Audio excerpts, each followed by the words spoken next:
So welcome to another edition of Rhone Infobites podcast. This week I'm joined by Christine Gutschelhofer. I'll pass over to you to introduce yourself. Hi Claire, thank you for the possibility to have this podcast here.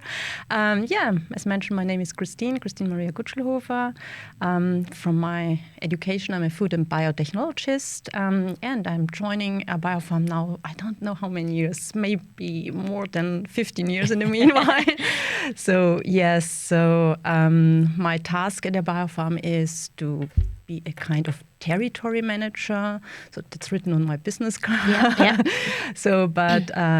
From my task, it's more or less I try to assist our local cooperation partners within Europe. So meaning that I try to assist them maybe on the one hand during on-site visits. So if there are any questions also which has to be dealt internally, then I try to be a kind of ambassador between the market and the R-Biopharm team.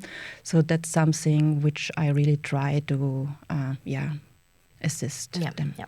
So before we touch on one aspect in particular, which is the training aspect that I think we're heavily involved in, you know, I might like to start normally with a short icebreaker. So it's a story about food, maybe why you're interested in food, you know, food that you really like eating, don't like eating. Yeah, I think I'm one of the typical client for the food industry, because food is something which makes me happy, especially when you're sitting together in a group, have a chat and just spend time with friends. So that's the reason why I also like to invite people to my home and get some fresh food prepared. And this is a kind of challenge which helps me sometimes a little bit to be productive. So meaning more or less really to think about the menu, then to get shopping and sometimes, and I think this is strange when you're in the business, then you just turn around the package and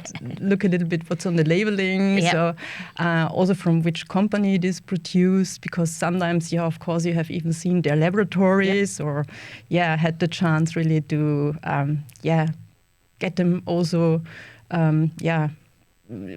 more or less introduced your products and have implemented some essays, for example, and this is sometimes very funny. So, and of course then to have an outcome and hopefully it's tasty. So most cases my friends do not complain. So no, I've had the pleasure of having dinner at your house, and I can attest that it is very good. Yes. No, it's funny, So I said we were going to talk about training. You know, we've worked together for many years now, and I think we're getting old, I know. You know, and I think not you, but me. Both of us, I think. I think we've always had worked together very much on trainings and what we offer. Why do you think training plays such an important role in what we do with customers and distributors? I can see it also from my personal point of view, because I think as long as I don't know why I should do something, or if I don't feel completely confident in my work, then I'm struggling. So I think that's something where I personally need really an understanding. And I think this is something which should be taken under consideration first before you implement anything. So because everything else leads very often to any kind of challenges during you start or you perform something, and the better you understand it, the easier is it for you to avoid any troubles. And I think that's something also, but this is also from my personality. I'm technical orientated, so for me it's very important to put hands on something and to try it out and see a little bit how I can really deal with it. And therefore I think knowledge and understanding is important, and then you can have much more a relaxed working style, and it's more fluent and it makes more fun. So if you understand it, then it makes much more fun to do it. Yeah.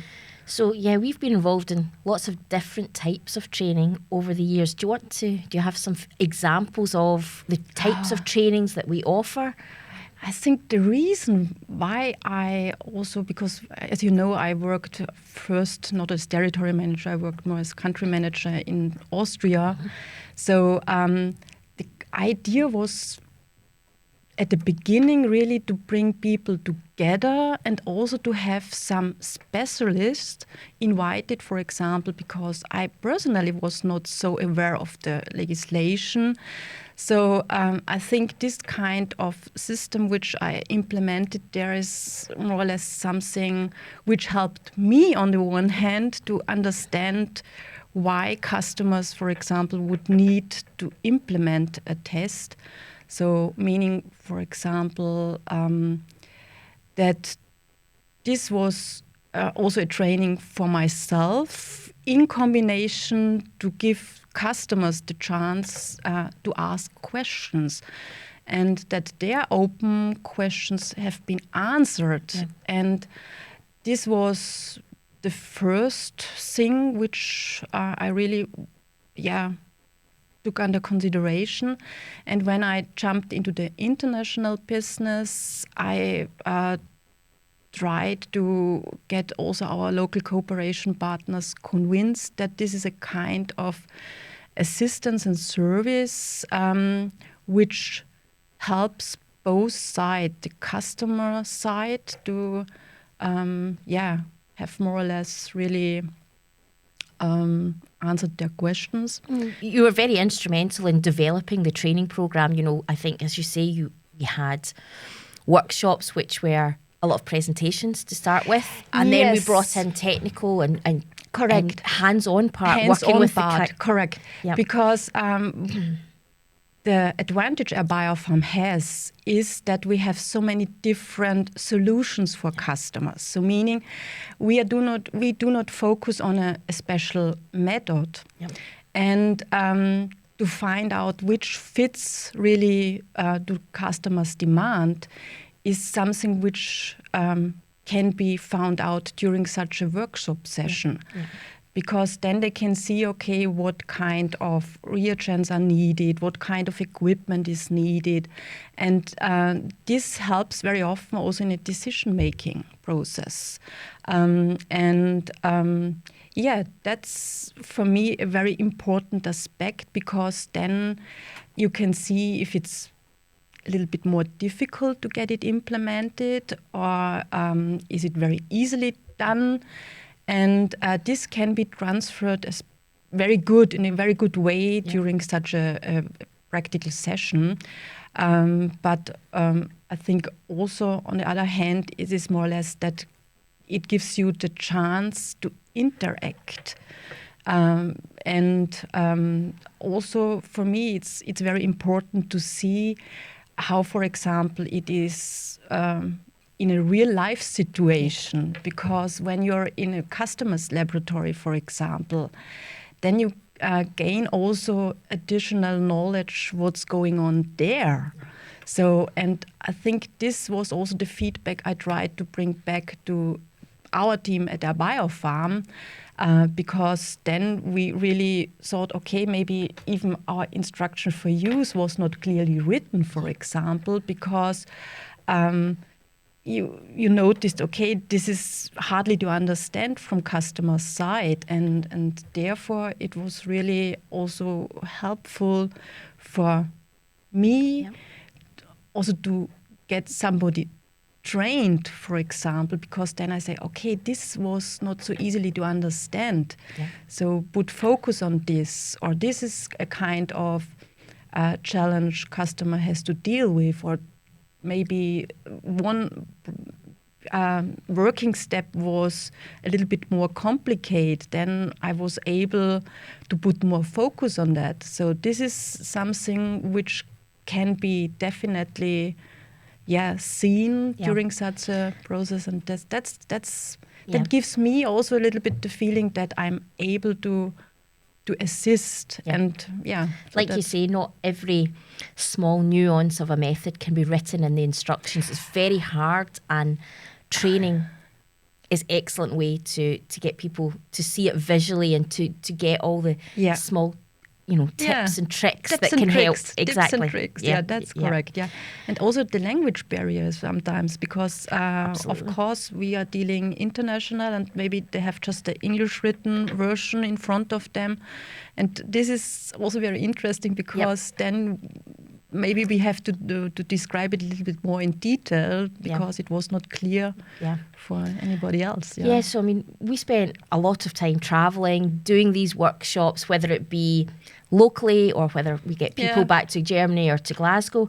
I think COVID also changed that. We couldn't do that. It was a big part of what we did, and one of the sort of positives of R-Biopharm, that we really wanted to offer this service, that we had to change a lot during COVID. Luckily, so we started doing more videos for people. Yes. We did online trainings, we did webinars, and I think also, of course, we have so many different models.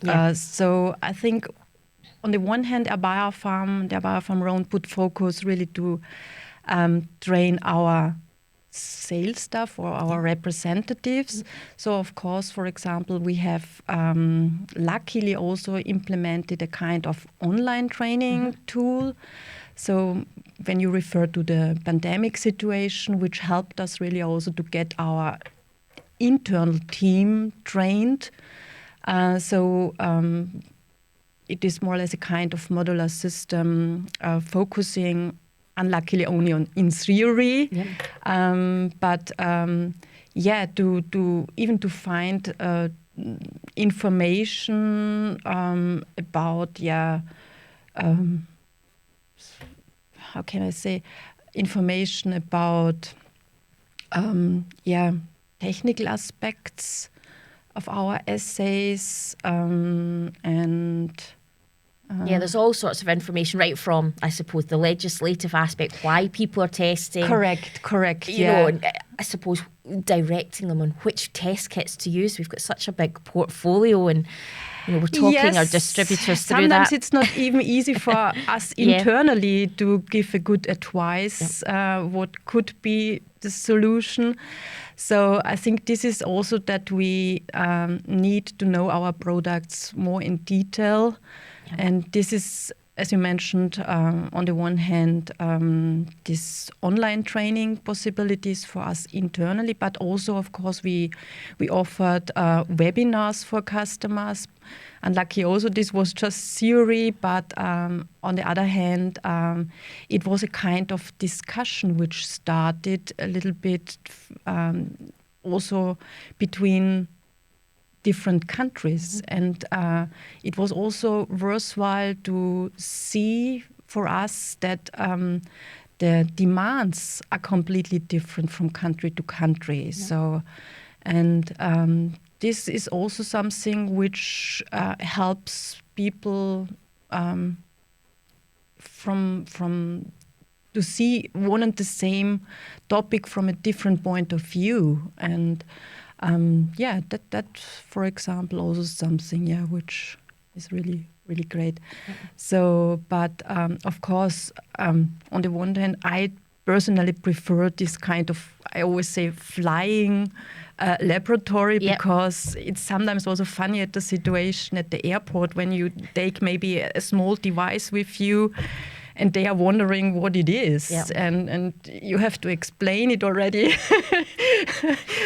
Yeah, we used to have the big boxes with the mobile labs, some didn't we? pipettes or whatever, and so it is also starting already at the airport that it gets funny. But also I think it is sometimes a challenge because you don't know the local situation there, and sometimes we had to be very creative finally to find really something, how we can run the test properly. We can run Or sometimes it was more or less that we lost our luggage, for example, and we were there not being able to arrange anything on short notice. In fact, we've got a colleague, I think, who travels a lot, and he's suit jacket, and he's got pipettes and pipette tips and so everything. He sort of he opens up, everything's in. He carries it almost on person with him, doesn't he? Yeah. Maybe we should learn from that so we don't have the lost luggage. Yeah, correct. So what benefits? We spend a lot of time training both our distributors, our partners, and customers as well. What benefit does this bring to the end user at the end of the day? For the end user, as mentioned, I think it helps on the one hand to make really decisions if the system fits to his demand. And on the other hand, I think really not to be shy to start with something new. And I think also it gives you the chance to build a kind of relationship between our technical team and the customer, because then it becomes also much easier when you have questions, more or less the nose of the person, and sometimes it's much easier really just to write an email or give a call and say, I'm struggling with how can I go further. Yeah. So, and also, of course, to avoid troubles in generally, because that's always my biggest hope, that during such trainings, you see what kind of things you should take under consideration, not to get in troubles. Yeah. And I think this is something which is a positive outcome after such a training, because the hints and tricks. Yeah. And also, for example, and I like if something does not work properly during a training, because then you can explain it. Mm-hmm. And I think if it's running too smoothly, you have no clue what to do when it does not work. So for me, it's always good when something happens, because then you can start, maybe the backflash, for example. Yep. So when we refer to immunoaffinity columns, and if you see the recovery is bad, yep. And it's always good to have chromatograms, for example, which does not fit, because then you can go back and say, okay, did you take under consideration that it should be on room temperature, or was it more or less that the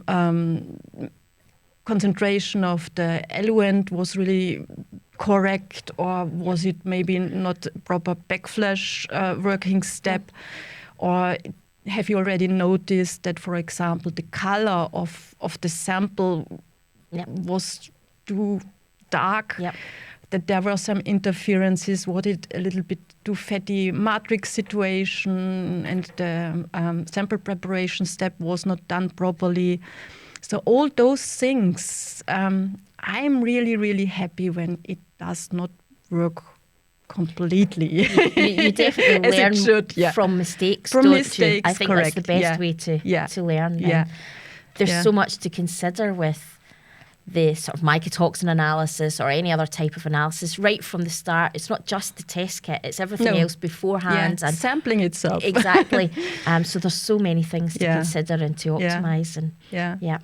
And I think, of all of this, as you say, we're very customer focused to provide service again from the beginning, to make sure you've selected the right test kit, you've got the right equipment, you're using the right product and method, and then obviously to help you at the end, interpreting results at the end of the day. This is, finally the result should be in a proper way. Exactly, yeah. So thank you for joining us today. I think that concludes another edition of the Rhone Infobites podcast. Thank you so much, Claire. Thank you.